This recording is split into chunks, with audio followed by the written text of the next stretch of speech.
So, you are on the internet using a web browser. You know, that thing with the address bar and back button and bookmarks. That thing you're in right now, up there.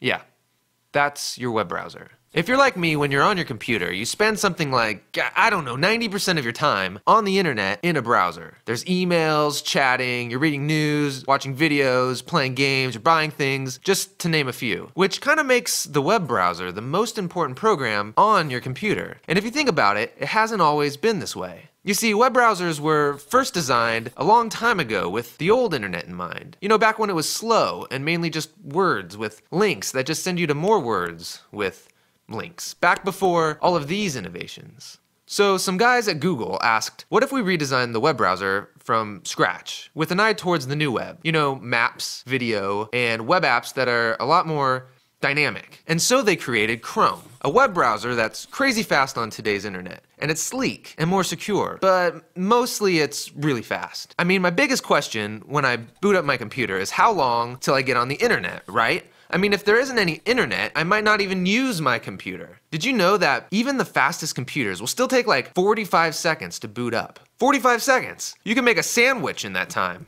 So here's what's going on when your computer's booting up. There's this list of things to do, stuff I'm sure you don't care about, but it cranks through them one at a time. What you probably notice is that your programs begin loading up slowly, and if you're like me, as soon as you see your web browser icon appear, you're like double-clicking it over and over and over. Let's go, buddy, I got some emails to read. Well, all of this stuff is called your operating system. And over time, it gets rusty, and your once fresh computer gets slow. Well, Google was like, wait a second, if your operating system's a hassle and all you're really using it for is to get on your web browser, to get online, then maybe we don't need this anymore. What if when you pressed on, you were on the internet in seconds? What if your browser was your operating system? And so check this out. This means that you don't have to deal with managing programs or nagging updates or lost files or confusing settings or blue screens of doom and there's no nagging updates.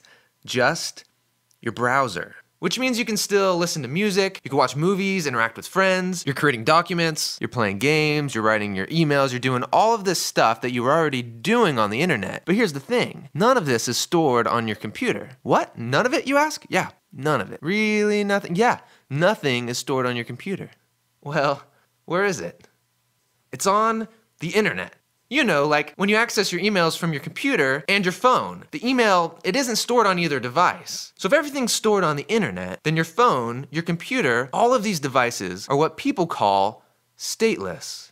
Which is kind of a big word, so maybe just remember this. Chrome is a totally rethought web browser, and you can download it right now on your computer.